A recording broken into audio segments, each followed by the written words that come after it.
Naka-duty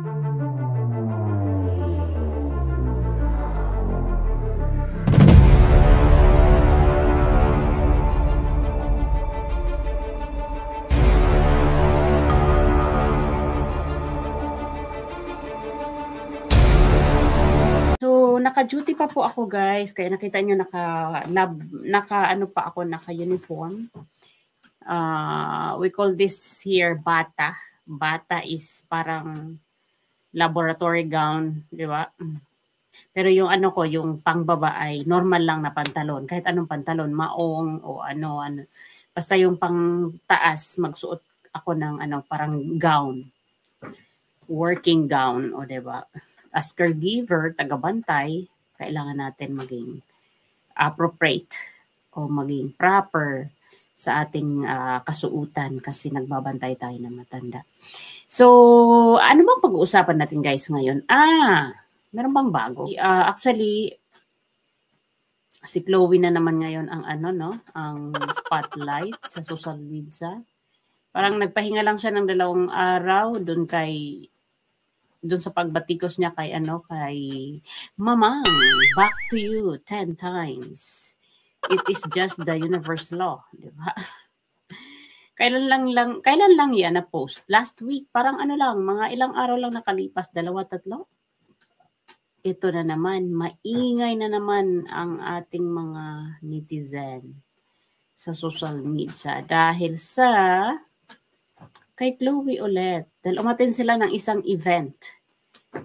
At ang pinag-iingay ng mga netizen ay yung pagbitbit ng Dior na bag ni Kaloy. So tingnan natin kung sino kung ano ang projection ng ating 2 times gold medal. Nakatuksido siya pero nagbibitbit siya ng pang girl na bag. Ayan guys.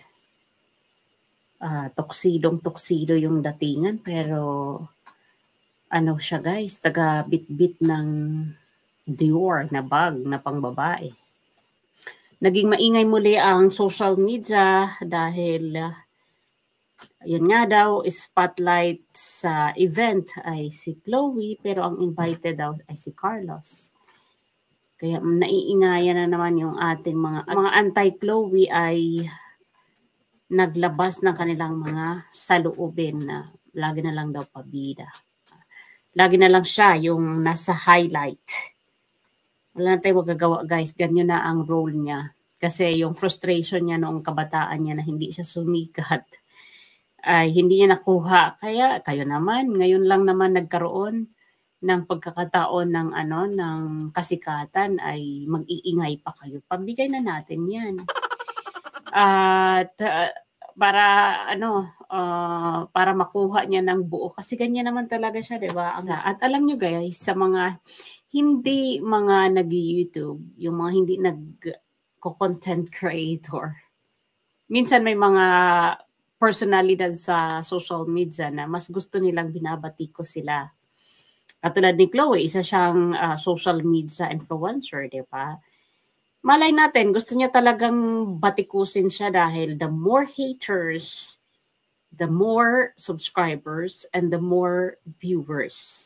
At syempre, pag meron kang haters, meron kang viewers, meron kang subscribers, lalobo ang revenue mo. So, pag revenue-wise, si Chloe, wala siyang pake sa mga pagpuna natin dahil yan nga ang gusto niya, na magkaroon siya ng mataas na revenue. Kasi diba, wala naman siyang trabaho, wala siyang stable job na inaasahan na yung buwan-buwan na income.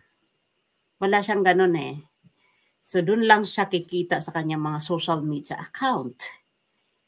So, the more haters, the more revenue ang kanyang aanihin pagdating ng revenue payment day. So, huwag na tayong magtaka kung bakit siya laging pabida. Dahil yun ay opinion ko lang, naisip ko na, kasi totoo naman talaga guys, the more haters o marami kang viewers sa mga account mo, mas mataas na views, mas mataas na revenue. Malay natin, si Chloe ganun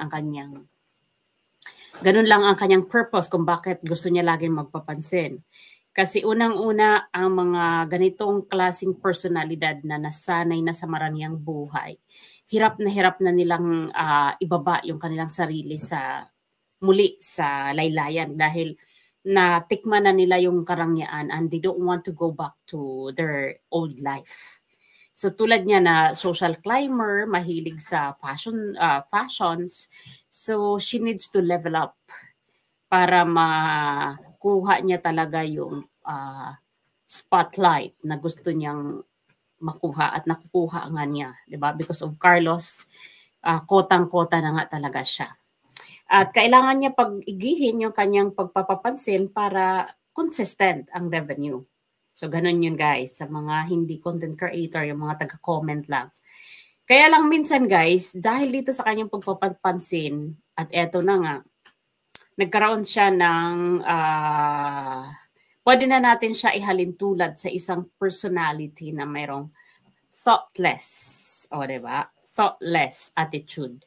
Ano nga ba itong thoughtless attitude? Hindi lang ito kay Chloe, baka sa atin o sa akin o sa inyo dyan na nanonood. Kung meron kayo nito, damay-damay na to guys. Huwag na kayo huwag kayong magalit sa akin. So, i-discuss po natin. So, eto na po guys. Ipapakita natin ang mga karakteristik ng isang thoughtless girl o thoughtless person. So, tingnan natin kung nandito si Chloe nito o kung bagay ba to sa kanya o kung pwede ba natin to i-describe sa kanya. So, una ay ang uncharitable. Kapag thoughtless girl ka o thoughtless person, you are uncharitable.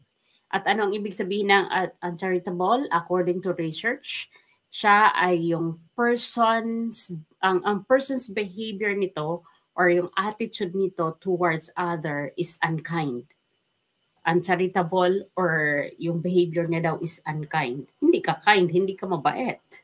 Uncharitable ka nga hindi ka marunong magbahagi dahil, di ba, pag may charity heart ka, mabait ka sa kapwa mo. Pero si Chloe kasi parang gusto niya lagi siyang may kaaway.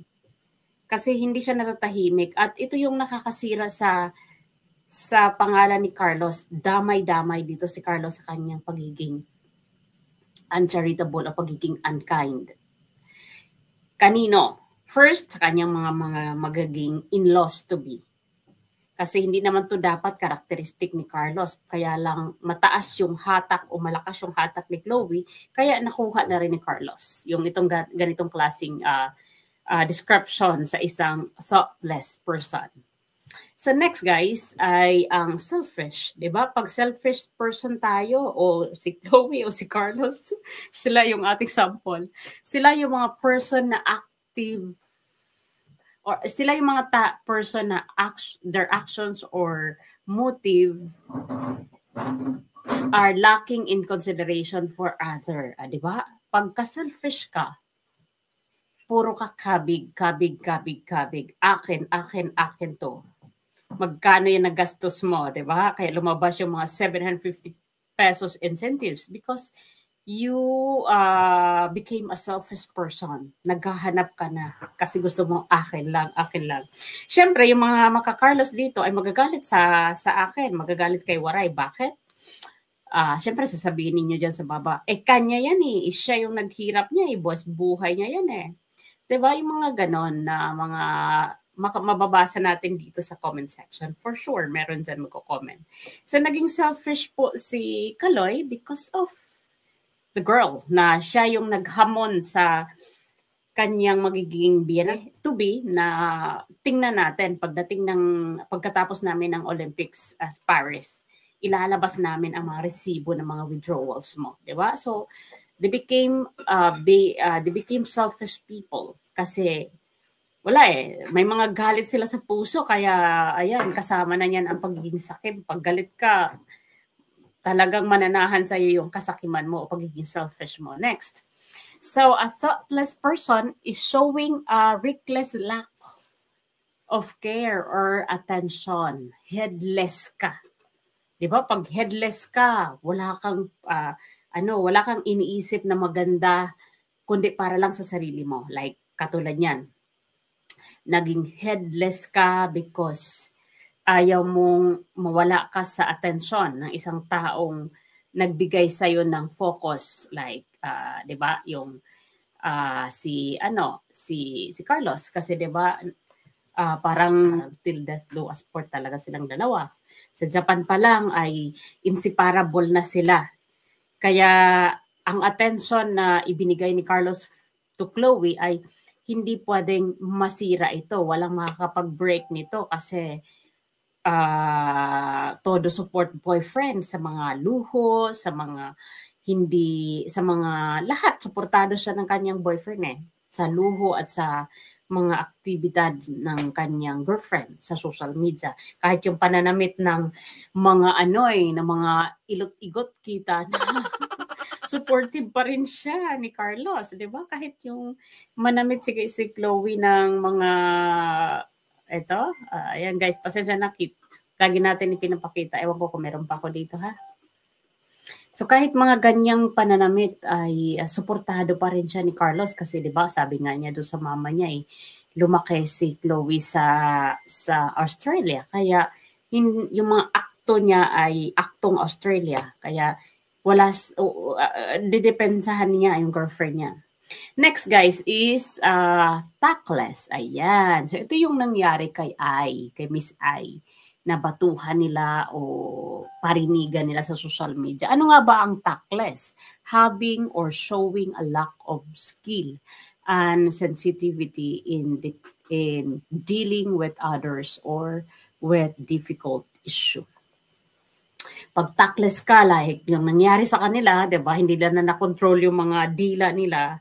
Ano ba ang opposite ng tactless, 'di ba? Tactful. Pero nang dahil sa tactlessa si Chloe, maaring tactlessa kasi bakit nakaya niyang isiwalat yung biological mom niya na meron silang alitan at saka yung mga posting nila sa social media na merong mga magnanakaw, sinungaling, 'di ba? Yung mga ganon. So being tactless, hindi mo minsan maano ang mo yung dila mo, hindi mo makontrol kasi sabi ko nga tactless is the opposite of tactful.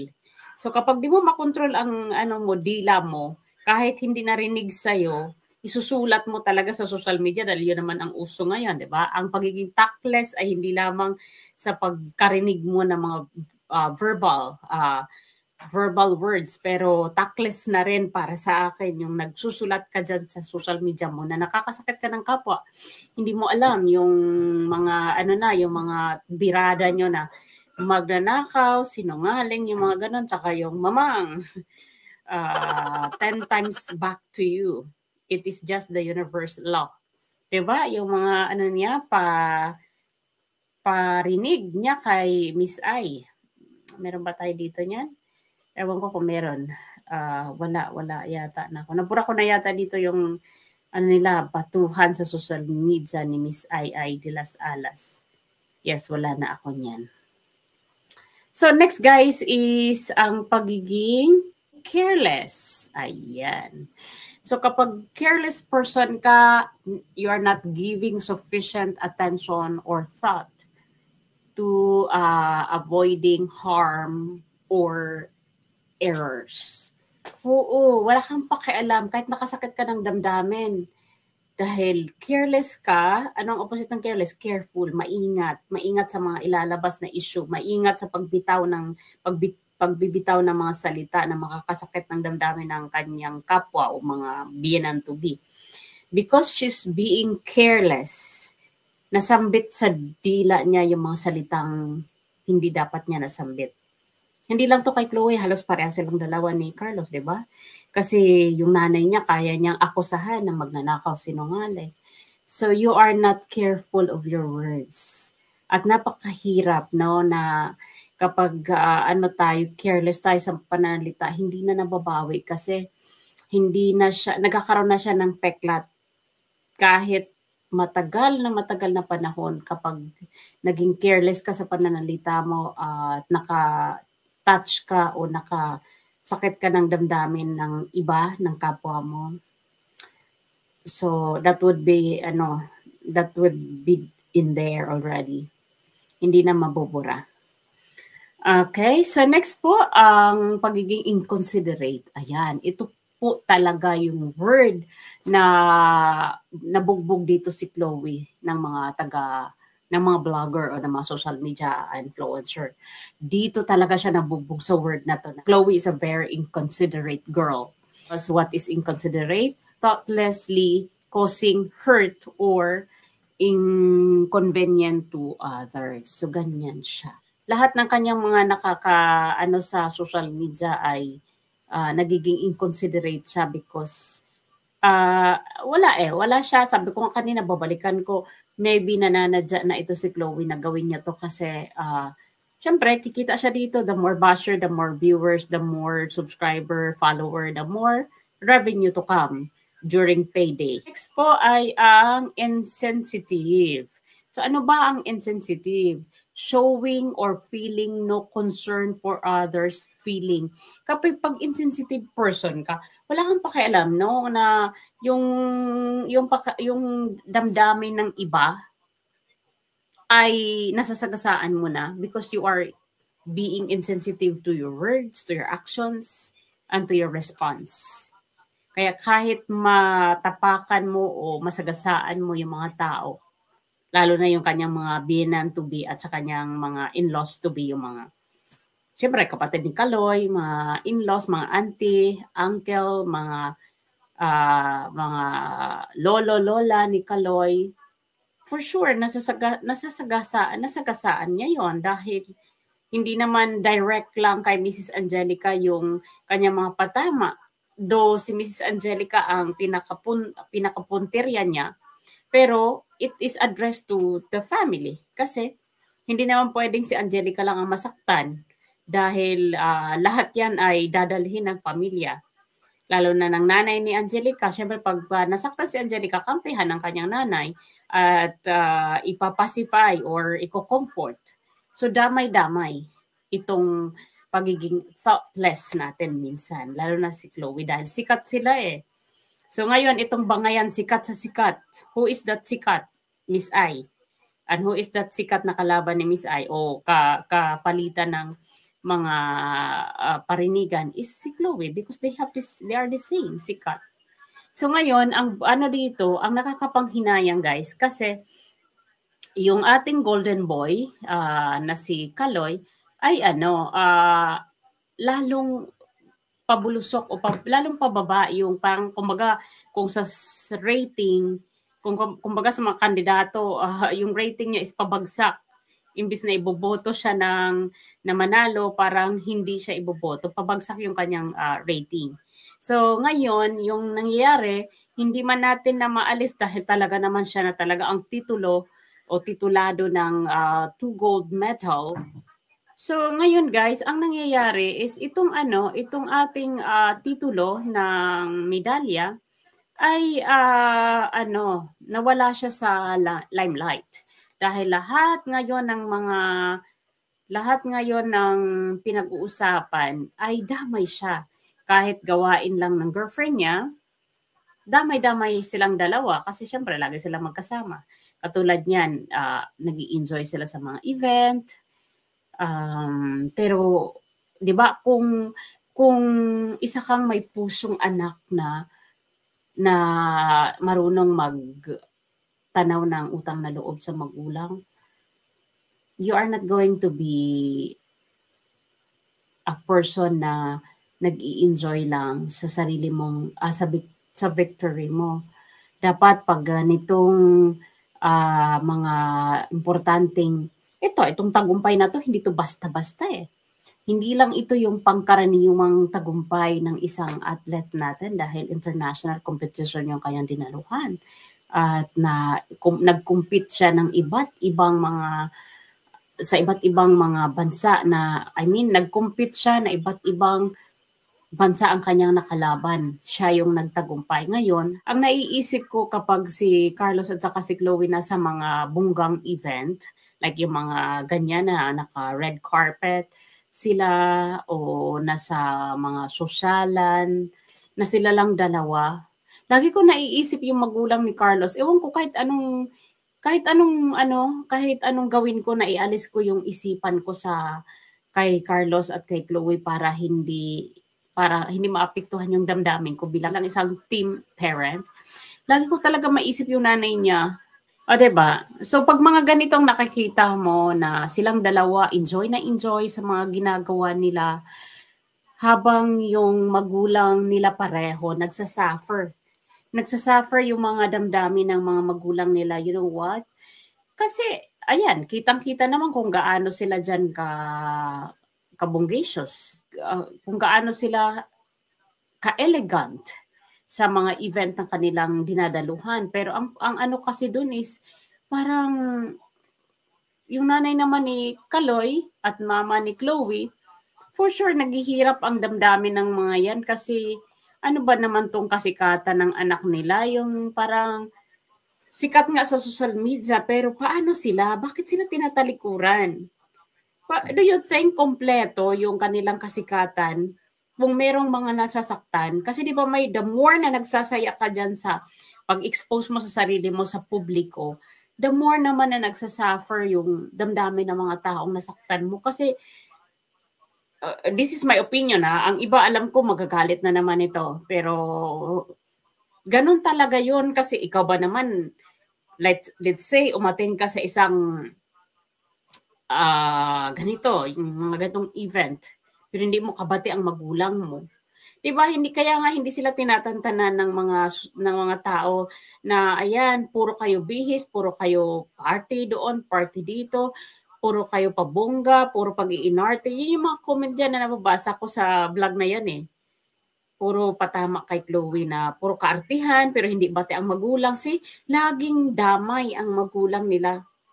Laging nasasambit ang pangalan ng mga magulang nila. Nila ha, kasi pareha silang dalawa naging disrespectful sa kanilang mga nanay.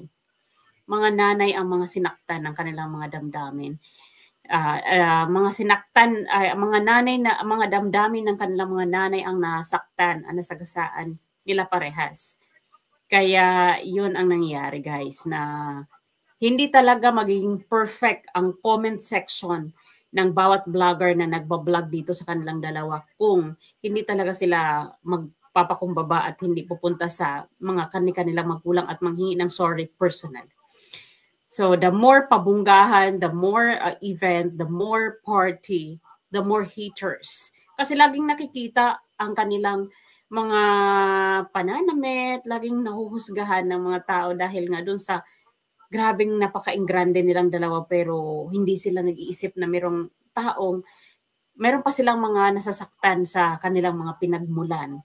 Yun lang naman, and I know for sure na meron sa inyo dyan magagalit sa reaction na itong ginawa kong vlog ngayon, pero hayaan ko kayo kasi kanya-kanya tayong may mga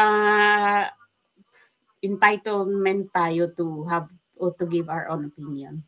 Okay, so maraming salamat po sa inyong lahat and I'll see you again on our next live. I have to go back to my duty kasi anong oras na? Magsi-7 na. 6:19 pa lang dito, 6:20 in the evening. Ayan, so hindi na ako nakapag-live kahapon kasi late na kami natapos sa aming Zoom meeting. Mga 10:30 ng gabi kaya hindi ko na naharap ang ating laptop o ang ating gadget kasi kailangan ko pa mag-dinner o ayan. At Lunes kanina. So, maaga po tayo after the Zoom meeting, 10:30, nag-dinner kami and then nag-konting nood TV and then we go to sleep. So, thank you for watching once again and I'll see you again in our next video. Bye for now.